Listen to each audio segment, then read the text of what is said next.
Halo, selamat siang. Jumpa lagi dengan saya, Priska Aurelia Bali, calon guru penggerak angkatan 8, Kabupaten Manggarai dari SMP Negeri 1 Reog.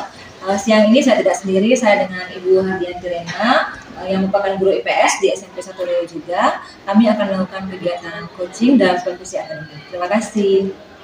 Selamat siang Ibu Har. Selamat siang Ibu. Bagaimana kabarnya hari ini Bu? Kabar baik, terima kasih. Bagaimana Ibu? Kabar baik juga, puji Tuhan. Baik Ibu, siang ini saya mohon minta waktunya, kesediaan waktunya. Saya akan melakukan percakapan pra-observasi dengan Ibu. Jadi tujuan melakukan percakapan ini nanti esok, jadi saya akan memberikan waktu Ibu, saya akan observasi di kelas yang Ibu ajari. Sebelum itu saya jelaskan dulu tujuan dari kegiatan pra-observasi ini. Jadi untuk mengevaluasi jalannya proses pembelajaran yang Ibu akan lakukan di kelas. Baik Ibu, sebelumnya saya akan mengajukan Ibu beberapa pertanyaan. Ya, pertanyaan pertama Ibu, mungkin tujuan pembelajaran Ibu nanti apa Ibu? Untuk karena sekarang kita di semester 1, semester awal, materi kita masih di materi bab 1, yaitu secara umum bahas tentang benua-benua di dunia. Nah, kebetulan materi kita sudah materi kedua, jadi bukan lagi di benua tapi spesifik ke negara-negara majunya. Nanti untuk tujuan dari pembelajaran, yang pertama mengetahui karakteristik negara-negara maju, kemudian saya kembangkan lagi dengan kompetensi mereka membuat peta. Nanti peta yang dibuat adalah peta 3 dimensi, yang bahannya itu dari bubur kertas. Nanti ada keterangan khususnya. Jadi ada dua tujuan Ibu. Iya. Yang pertama tadi Untuk mengetahui karakteristik negara-negara maju. Negara-negaranya. Kan sebelumnya materinya tentang benua-benua di dunia. Kita sekarang lebih spesifik ke negara-negara maju di benua tersebut.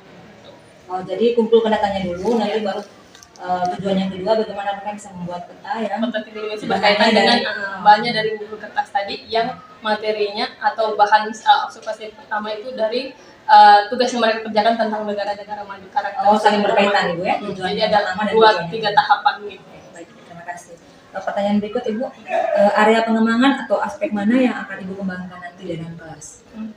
Untuk area pengembangan tentunya mencakup 3, kognitif, kemampuan mereka pengetahuan akan materi tersebut, kemudian psikomotorik, bagaimana mereka terutama sekali berkaitan dengan pembuatan peta. Mereka selain mereka tahu, mereka juga mengerti bagaimana pembuatan peta itu secara fisiknya bentuknya seperti apa, lalu juga afektif.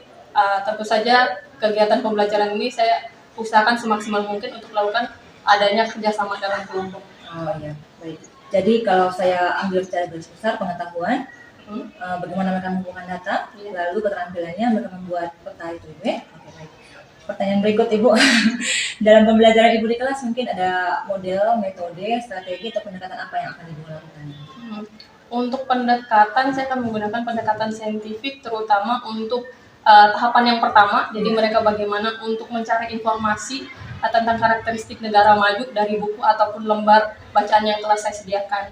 Kemudian nanti di situ mulai dari membaca, mereka menganalisis, terus mengelaborasi, menarik kesimpulan tentang kesimpulan apa sih negara maju itu bisa maju, faktor-faktor yang mempengaruhi itu seperti apa.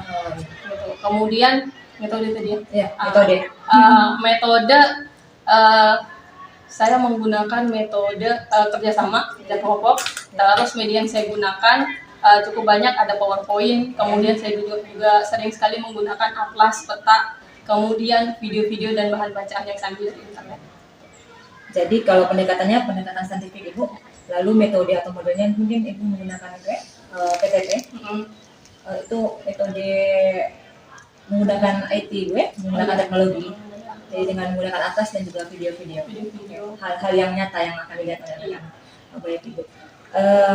Yang berikut Ibu, mungkin media yang akan digunakan dalam kelas itu berkaitan dengan metode tadi Ibu? Ya. Biasanya untuk materi untuk sekarang, kebetulan saya aktif sekali menggunakan PowerPoint, kemudian kadang juga saya buka Google Earth supaya mereka bisa lihat bentuk bumi dari satelit itu seperti apa gitu. Dan anak bukan hanya lihat di atlas atau gambar 2 dimensi, tapi tahu kalau dari atas bumi teknologi yang lebih maju itu gambar bumi seperti apa. Berarti dalam bentuk video? Bukan video juga sih, dia intinya gambar bergerak sih. Ada di dimensi, seperti dimensi kan dong. Oke, jadi dengan gambar yang begitu yang menarik anak-anak untuk belajar. Supaya mereka tidak kaget suatu saat kalau dikenalkan mungkin di jenjang yang lebih tinggi, mereka sudah tahu, oh ini sudah dikenalkan guru saya dulu. Iya, iya. Oke, baik Ibu, mungkin itu saja pertanyaan dari saya. Nanti kita ketemu pada saat kegiatan supervisi, tapi sebelumnya saya ingin tahu dulu, esok Ibu ada jam pelajaran, Bu? Ada jam pelajaran di 2 kelas, kemudian melanjutkan materi yang materi yang masih sama, berbeda kelas tadi. Nanti mungkin bisa masuk di salah satu kelas. Ya, kalau saya boleh tahu itu jam pertama kedua untuk kelas 9C. Kelas 9C. Ya. Besok hari Kamis. Berarti hari Kamis kelas 9C jam pertama dan sampai jam kedua Ibu ya. Mungkin percakapan awalnya kita atau percakapan praobservasi kita sampai di sini dulu. Nanti esok saya akan masuk ke kelasnya Ibu.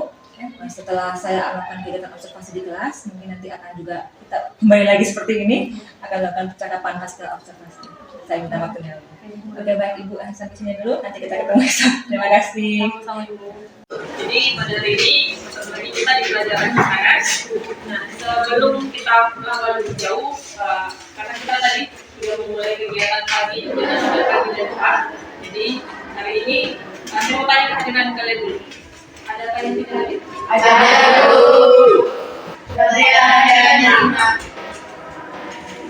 Kenapa kalian? Sakit Bu.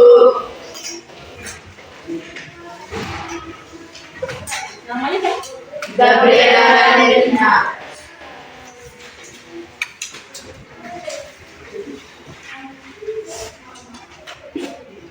Oke, Rina. Oke, baik. Jadi kita doakan semoga teman kalian yang sakit bisa berkumpul lagi dengan kalian di tempat ini. Amin. Positif. Jadi untuk hari ini kita akan melanjutkan materi baru. Kemarin kita sudah selesai dengan materi yang pertama, masih di bab 1 juga tentang benua-benua di dunia. Kemarin kita bahas tentang benua-benua di dunia ada berapakah? Sedikit ada berapakah benua di dunia? Itu. Benua yang Dito tahu yang ada di dunia, benua apa Dito? 7. Yang banyak dihuni oleh manusia ada berapa? Ada 7 benua di dunia, itu betul. Tapi apakah semuanya dihuni oleh manusia? Ada satu benua yang kurang layak, bukan kurang layak sih, yang tidak bisa menjadi tempat hidup manusia karena faktor cuacanya. Benua apa itu? Ya, benua yang paling selatan, ada di kutub selatan. Benua apa? Benua yang ada di Antartika. Hampir benar. Hampir Antartika ya, benua Antartika. Benua yang warnanya putih yang ada di kutub selatan. Jadi ada penghuninya tapi sangat sedikit karena faktor cuaca. Benuanya ditutupi oleh salju, jadi tidak bisa mendukung kehidupan manusia secara maksimal. Gitu. Nah, 6 benua yang sudah kalian pelajari sebelumnya itu benua apa saja? Dimulai dari benua di mana Indonesia berada. Benua Australia dulu. Kalau lihat benua apa yang pertama? Asia, sini. Australia, Rehan? Eropa, benua Asia, Australia, Eropa, Amerika terbagi menjadi berapa? 2. Yaitu Amerika Utara, Amerika Utara, Amerika Selatan, Eropa, Asia, Australia, satu yang terakhir Antartika. Artinya tadi sudah satu lagi Afrika. Jadi di setiap benua ini, benua dikatakan benua itu adalah satu daratan yang sangat luas. Nah, di dalam daratan ini dibagi lagi menjadi beberapa kawasan. Kawasan ini yang disebut dengan negara. Nah, di dalam negara, negara-negara yang dalam benua itu dibagi menjadi 2 kategori. Ada negara maju dan ada negara berkembang. Yang membuat suatu negara dikatakan menjadi negara maju itu apa? Faktor penduduk,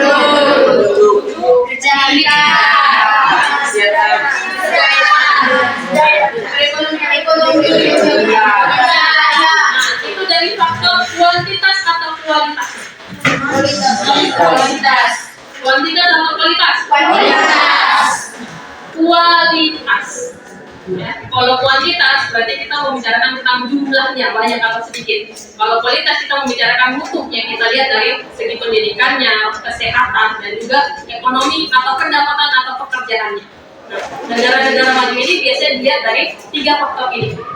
Untuk hari ini, materi yang akan kalian kerjakan adalah yang akan kita bahas, yang akan kalian pelajari adalah tentang negara-negara maju di dunia. Kira-kira ada banyak tidak negara maju antara negara maju dan negara berkembang? Kira-kira mana yang lebih banyak? Negara maju. Negara maju, yakin? Indonesia atau termasuk negara maju atau negara berkembang? Kenapa? Karena perekonomian banyak. Yang tahu tentang apa? Kenapa Indonesia masih disebut negara berkembang? Jadi boleh? Karena tingkat pendidikannya tinggi. Tingkat pendidikan tinggi atau masih rendah? Dikatakan kita negara berkembang. Tadi kan setelah negara dikatakan negara maju, bukan ya? Negara dikatakan negara maju ketika faktor pendidikan, kesehatan, dan pekerjaannya bagus. Itu berarti karena perekonomiannya apa? Tinggi. Oke. Kalau perekonomian tinggi berarti bagus. Perekonomian kalau dikatakan tinggi, pendidikan tinggi, kesehatan tinggi berarti dia bagus. Nah, sedangkan bagus itu berarti dia termasuk kategori negara maju.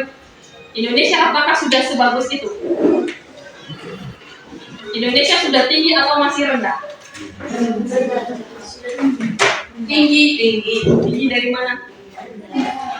Dari yang pertama, kalau dari kita cuma tentang karakteristik negara maju. Nanti kalian akan mencari tahu tentang karakteristik negara maju ini seperti apa. Mulai dari karakteristik wilayahnya, kemudian karakteristik umum, sosial, budaya, aktivitas masyarakatnya, sampai dengan apa sih kelebihan atau kekurangan serta faktor yang membuat negara tersebut menjadi negara maju. Kemudian kalian juga akan melatih kompetensi kalian dalam membuat peta. Nah, peta yang kalian akan bikin adalah peta 3 dimensi yang dibuat dari buku kertas. Jadi semacam kalian akan praktek recycle, mendaur ulang sampah-sampah. Jadi kalian bukan hanya belajar, tapi juga melestarikan lingkungan. Oke, ini langkah kerja yang akan kalian lakukan. Kita mulai dengan mengatur materi hari ini, lalu kita bentuk kelompok yang sudah saya bentuk kelompok sebelumnya. Kemudian untuk langkah pertama kalian akan mengerjakan tugas 1 dalam bentuk tabel mencari tentang karakteristik negara-negara maju di dunia. Lalu setelah itu kita akan hasil kerja kalian saya evaluasi, kita akan lakukan presentasi singkat. Lalu setelah sudah selesai dengan tugas 1, kita lanjut ke tugas 2 membuat peta negara maju. Nah, ini juga akan dipresentasikan. Nah, tugas 1 dan tugas 2 akan digabungkan dalam tugas 3. Akan ada semacam presentasi pameran singkat di dalam kelas nanti tentang tugas 1 dan tugas 2 yang akan kalian lakukan. Sampai di sini ada yang ditanyakan? Tidak paham? Oke. Ini adalah aspek yang akan dinilai dari kegiatan pembelajaran yang kalian lakukan. Untuk tugas 1, 3 aspek yang saya nilai yaitu sikap keterampilan. 2 aspek ini melalui observasi saya akan melihat bagaimana cara kalian bekerja di dalam kelompok. Kemudian aspek pengetahuan ini melalui hasil kerja yang telah kalian kerjakan dalam kelompok. Untuk tugas 2 tentang peta nanti saya akan melihat hasil peta yang telah kalian buat. Dilihat dari bagaimana komponen peta, kesesuaian dengan gambar yang sebenarnya, dan juga kreativitas yang telah kalian lakukan. Nah, tugas 3 nanti untuk pamerannya akan dilihat kesesuaian informasi 1 dan 2 antara peta dan informasi awal, kemudian kreativitas kalian dan bagaimana cara kalian mempresentasikan hasil kerja kalian. Oke, ini tentang video pembuatan. Nah, ini hasil akhir dari peta yang akan kalian buat. Jadi ada peta 3 dimensi, kemudian informasi yang telah kalian kerjakan dalam tugas 1 akan dibikin semacam boleh by mapping atau peta konsep dengan informasi-informasi singkat mengenai negara tersebut. Ini contoh lainnya. Ya, jadi kalian akan mengetahui lebih jauh mengenai negara-negara maju, kemudian apa sih yang membuat negara tersebut menjadi maju. Jadi informasi yang kalian dapatkan bukan hanya buat kalian sendiri, tapi kalian akan bagikan kepada teman kalian dengan model dan metode seperti ini. Oke. Ini adalah daftar negara Pokoknya sudah dipilih ya. Kalian memilih untuk daftar negara yang kedua ini. Jadi setiap kelompok tadi sudah dibagi menjadi 5 negara. Ya, pilihan dari 5 negara ini. Jadi ada 2 kelompok yang punya satu pilihan negara yang sama.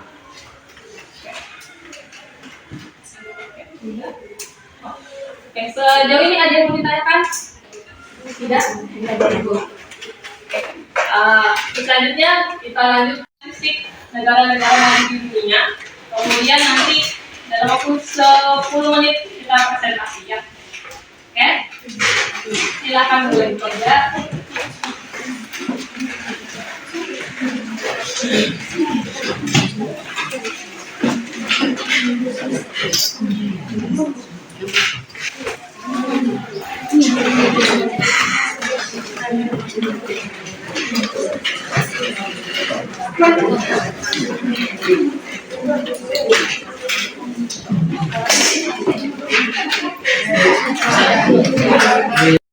Yang lain bukan juga.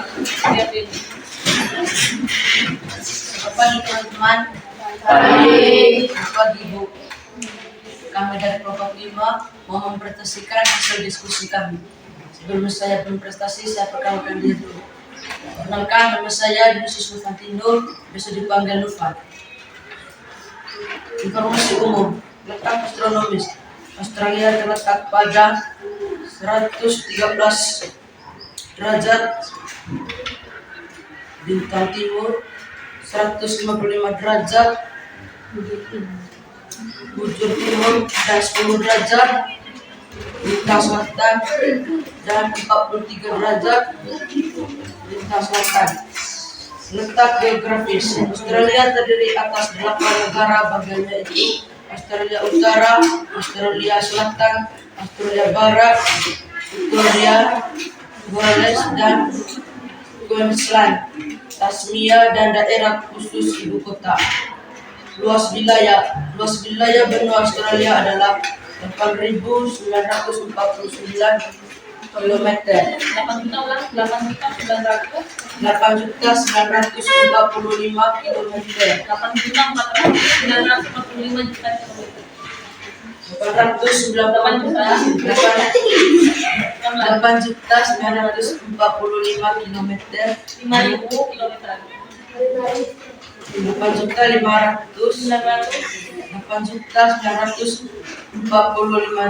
km dengan lebar sekitar Persegi. Persegi. Dibaca ulang. 8.945.000 km persegi dengan lebar sekitar 3.200 km dengan panjang 3.700 km. Iklim Australia berada pada 3 wilayah lintang, yaitu wilayah lintang tropis, subtropis, dan sedang. Bentuk muka bumi yaitu dataran pantai atau coastal plains, dataran tinggi timur atau eastern flatlands, dataran rendah tengah atau central lowlands, dan plateau. Flora dan fauna. Posisi geografi Australia yang terisolasi membentuk negara ini memiliki keunikan flora dan faunanya. Sekitar 80% dari tanaman bunga, mamalia, reptil, dan katak adalah khas Australia. Sumber daya alam. Australia memiliki sejumlah potensi sumber daya alam seperti minyak dan gas, bauksit, batu bara, baji besi, indah, aluminium, tembaga, emas, mangan, lithium, biji mangan, fosfat, nikel, vanadium, perak, dan uranium.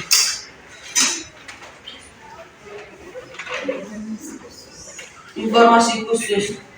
Penduduk. Jumlah penduduk Australia mencapai 23.900 juta atau BPJS 2015 dengan angka pertumbuhan mencapai 1,15%. Jumlah penduduk Australia tersebut relatif kecil jika dibandingkan luas Australia yang sangat besar. Pendidikan. Institusi pendidikan Australia menawarkan berbagai macam program kelas diploma sehingga kamu bisa dengan mudah menemukan sekolah dan bidang yang terdapat. Ini hal utama yang harus kamu lakukan jika memiliki program gelar internasional adalah memiliki sekolah yang sesuai dengan kebutuhan dan minatmu. Kamu sekolahkan memiliki antara pendidikan kejuruan, pelatihan bahasa Inggris dan universitas. Ekonomi adalah salah satu ekonomi yang paling terbuka dan inovatif di dunia, dan pemerintah Australia bertingkah untuk mewujudkan ini. Terima kasih. Saya sudah membersihkan. Ya, silakan minta pertama. Ada yang ingin ditanyakan untuk kelompoknya tim apa nih? Mau ditanyakan ada kayak penasaran tentang negara Australia. Ini gambaran Australia. Gambaran Australia dilihat dari satelit. Jadi kalau kalian buka Google, apalagi kalau bisa dibilang kalau buka di komputer atau laptop ya, itu kalian bisa buka Google, kalian bisa lihat kondisi bumi seperti apa dengan menggunakan satelit yang ada di luar angkasa. Kita bisa dapatkan fasilitas untuk tahu kondisi bumi seperti apa. Apakah kondisi bumi setiap saatnya selalu sama? Tidak. Yang membuat kondisi bumi berbeda itu apa? Kenapa? Yang membuat kondisi bumi selalu berbeda. Ada perubahan terus menerus setiap waktu. Itu apa sih? Ya itu apa itu? Kira-kira. Itu kan waktu TK sama sekarang SMP beda sini. Sependek ini sama sependek ini. Yang minta maaf. Yang membuat kondisi bumi berbeda. Apa kira-kira? Iklim, kenapa dengan iklim? Kondisi di permukaan bumi berbeda secara iklim, betul. Suhu dan cuacanya pasti berbeda. Iklim di bumi kita lihat kalau secara letak astronomis dilihat dari garis apa? Lintang atau garis bujur? Garis bintang. Ingat ya, dengan melihat garis bintang, kalian bisa tahu perbedaan iklim atau cuaca di setiap tempat atau wilayah di permukaan bumi. Nah, pertanyaan tadi, apakah yang membuat kondisi bumi berbeda setiap masanya, setiap tahunnya, setiap waktu, terus berubah? Kira-kira apakah kondisi bumi setiap hari semakin baik atau semakin buruk? Semakin buruk, betul.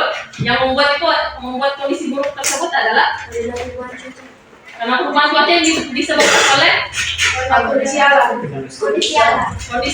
perubahan cuaca.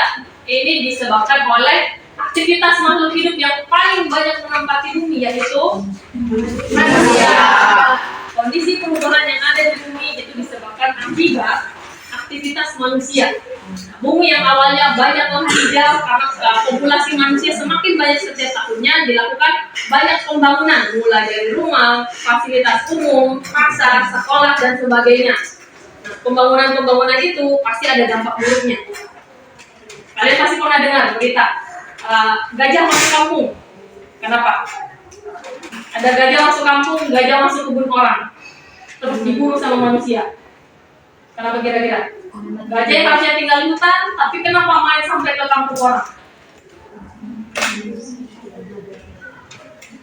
Karena rumah gajah di hutan sudah dipakai oleh manusia untuk aktivitas ekonominya.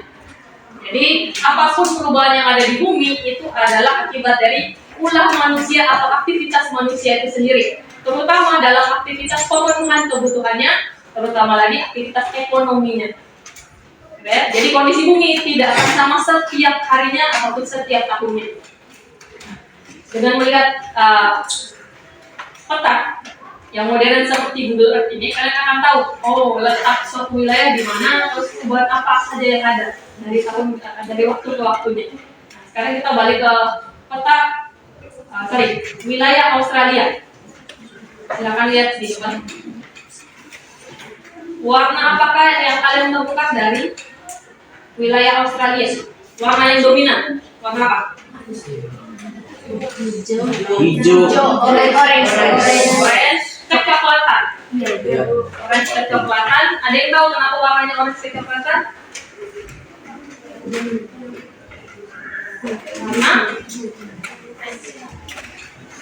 Karena Australia disebut sebagai benua kering karena mayoritas wilayahnya ini adalah daerah gurun. Jadi yang kalian lihat di sini adalah daerah yang orange kecoklatan, ini adalah daerah gurun. Kalau yang hijau ini yang baru ada tumbuhannya. Nah, yang membuat negara Australia ini maju apa kira-kira? Pendidikannya kenapa? Tinggi. Pendidikan tinggi. Lalu apa lagi? Perekonomian. Perekonomian. Setelah itu, kalau faktor kekurangan dari Australia, oke, kondisinya yang mayoritas adalah wilayah gurun, sehingga tadi wilayah tengahnya tidak ditempati, hanya wilayah-wilayah pesisir pantai saja yang ditempati. Tetapi itu menjadi pemacu buat masyarakat dari negara Australia untuk bisa terus maju dan berkembang. Oke. Seperti Australia itu bisa maju karena faktor pendidikannya, karena faktor ekonominya, dan karena dari ekonomi dan pendidikan tadi, maka dibangunlah fasilitas umum yang mendukung masyarakatnya, termasuk juga kesehatannya. Jadi mereka maju dalam bidang teknologi dan informasi, sehingga teknologi, informasi, dan pendidikan. Untuk penutup, silahkan sebelum kita menutup pembelajaran pada hari ini. Jadi pertemuan selanjutnya kita akan melanjutkan lagi kegiatan presentasi. Jadi bagian urusan kelompoknya silakan dilanjutkan pekerjaannya. Kita tutup kegiatan hari ini dengan doa. Silakan.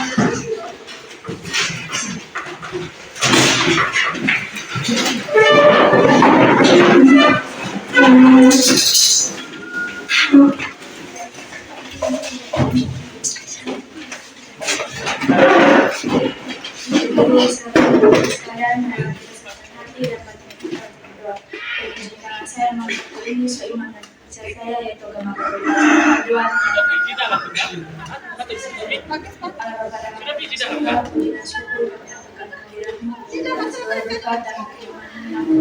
Bahkan kepada kami. Terima kasih juga atas perlindungan dan terima kasih juga karena Engkau telah membimbing kami sepanjang hari tadi.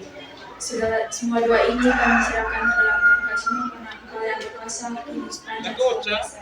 Amin. Terima kasih semuanya. Selamat pagi. Selamat pagi, berjumpa lagi dengan saya Priska Aurelia Bali, calon guru penggerak Angkatan 8 Kabupaten Manggarai. Di sini saya didampingi oleh Ibu Hardianti Hamid, guru IPS yang sudah saya observasi tadi di dalam kelas. Bagaimana kabarnya Ibu? Baik Ibu, bagaimana kabarnya? Oh, baik juga, syukurlah. Baik Ibu, kita sudah sampai di percakapan pasca observasi. Di sini saya akan memberikan Ibu beberapa pertanyaan. Tujuannya untuk mengevaluasi kegiatan pembelajaran yang Ibu sudah lakukan di kelas tadi. Oke Ibu, saya mulai dengan pertanyaan pertama Bu. Bagaimana perasaan Ibu setelah melakukan kegiatan observasi di kelas atau pembelajaran dalam kelas tadi? Perasaan saya setiap kali selesai pembelajaran itu kadang campur aduk sih.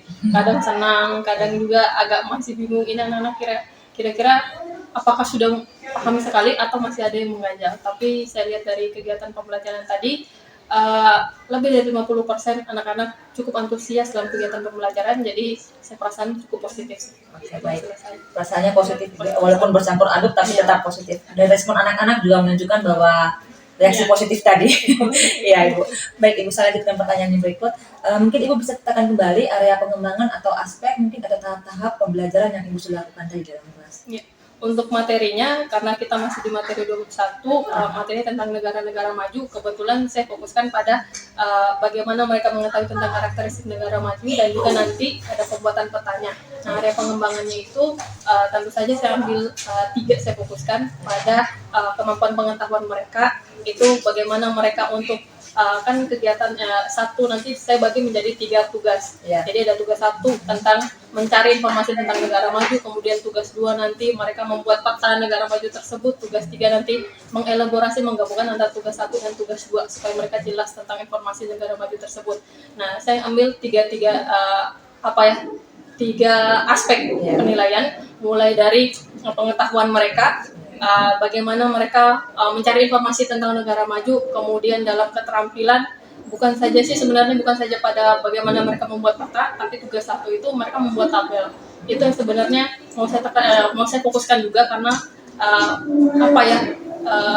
itu kemampuannya sebenarnya penting. Cuma banyak anak-anak yang masih belum bisa untuk bagaimana mencari informasi poin dari materi untuk dimasukkan dalam tabel, kan berbeda dengan uraian bacaan. Kemudian dalam sikap, karena saya bikin tugas ini dalam bentuk kerjasama, dalam bentuk kelompok, jadi bagaimana mereka bekerja sama, bertemu dengan orang-orang yang pikirannya berbeda, yang berbeda pendapat. Nanti kita lihat demonstrasi. Jadi ada 3 pengembangan. Baik, luar biasa Ibu. Jadi yang sudah dilakukan tadi 3 pengembangan Ibu. Sikap Ibu, ya, di mana kegiatan diskusi kelompoknya, melatih kepercayaan dirinya mereka Ibu, dan juga bekerja sama dengan teman. Lalu pengetahuan tadi ya itu butuh ya informasi dalam bentuk tabel, karena itu kunci untuk keterampilan nanti, seperti itu Ibu. Baik. Menurut Ibu, kendala apa yang Ibu hadapi pada saat pembelajaran? Kendala, kalau saya sih melihatnya dari saya sendiri dan juga dari siswa, kemampuan siswa dalam untuk mengerjakan tugas pertama, karena kita masih di tugas pertama tadi, bagaimana mereka kasih mencari informasi dari buku, kemudian dari bahan bacaan yang saya berikan, mereka menggabungkan itu untuk masukkan ke dalam tabel. Itu sebenarnya belum banyak siswa yang benar-benar mampu untuk mencari ini informasi yang penting, ini informasi yang tidak terlalu penting, kayaknya saya boleh taruh di sini atau tidak. Gitu. Kemudian dari saya sendiri, dalam manajemen waktu, kadang saya tidak tertib dengan waktu yang harusnya kegiatan pembelajaran untuk tugas 1 ini hanya 2 kali pertemuan, tapi karena siswanya agak lambat, jadi saya terpaksa harus molor dalam manajemen waktu saya sendiri. Kemudian juga kadang saya mungkin beberapa kali kurang persiapan untuk masuk kelas. Itu yang juga saya rasakan, jadi saya agak menyesal kalau bertemu dengan siswa itu. Baik Ibu, mungkin kendalanya yang pertama dari anak-anak Ibu, bagaimana membuat intisari yang penting untuk dimasukkan dalam tabel seperti Ibu ceritakan tadi. Kalau dari Ibunya mungkin segi waktu dengan kurangnya persiapan. Baik, ya. Kira-kira mengapa hal itu bisa terjadi Ibu dari anak-anaknya yang sulit sekali membuat intisari ke dalam bentuk tabel yang kunci untuk keterampilan? Mungkin ini mereka kan biasanya baca sumber bacanya 1. Iya. Ketika digabungkan jadi 2 literasi, mereka bingung ini yang saya harus dahulukan yang mana, padahal kan kemungkinan informasinya sama dengan bahasa yang mungkin 1 lebih padat, 1 yang lebih luas lagi. Nah, mereka untuk menggabungkan itu yang sulit, jadi kemampuan membaca dan menggabungkan itu, analisis menggabungkan itu yang mereka masih sulit. Saya dari manajemen waktu memang saya agak menjadi kebiasaan saya untuk terus molor-molor seperti itu. Sehingga kadang ya ada aktivitas di luar yang mengharuskan kadang masuk itu mepet-mepet sekali sehingga tidak melihat lagi aktivitasnya apa nanti saat masuk kelas. Rencana Ibu untuk depan memperbaiki proses pembelajarannya Ibu? Untuk seperti apa? memperbaiki kalau dari segi siswa, karena ini untuk dalam tadi kemampuan mereka menganalisis, mau lihat bacaan, tentu saya harus latih terus menerus supaya jadi kebiasaan, supaya kita ambil meskipun sedikit demi sedikit, saya kan pasti ada perubahan, meskipun tidak semua, pasti beberapa siswa akan tahu bahwa kalau kita mencari informasi itu untuk menarik kesimpulan, tidak bisa dari 1 data, harus dari beberapa data gitu. Jadi saya akan terus menggunakan metode yang sama, dilatih terus, dan juga saya jelaskan, berikan penekanan gitu. Terus kalau misalnya dari saya sendiri, ya tentu saja harus ada visi tugas utama sebagai guru, jadi manajemen waktu sangat penting. Manajemen diri Ibu ya. Baik Ibu, mudah-mudahan apa yang Ibu rencanakan bisa berhasil, dan juga saya menunggu cita-cita baru atau mungkin implementasi dari rencana Ibu di pembelajaran berikutnya. Ya. Baik, dengan demikian Bu, kegiatan supervisi akademik kita sudah selesai, di mana kita mulai dengan kegiatan pra-observasi, lalu kegiatan observasi hari ini, dan juga kegiatan siswa. Terima kasih banyak Ibu, terima kasih atas waktunya ya. Kita ketemu lagi nanti kalau pada saat kegiatan-kegiatan berikut. Terima kasih.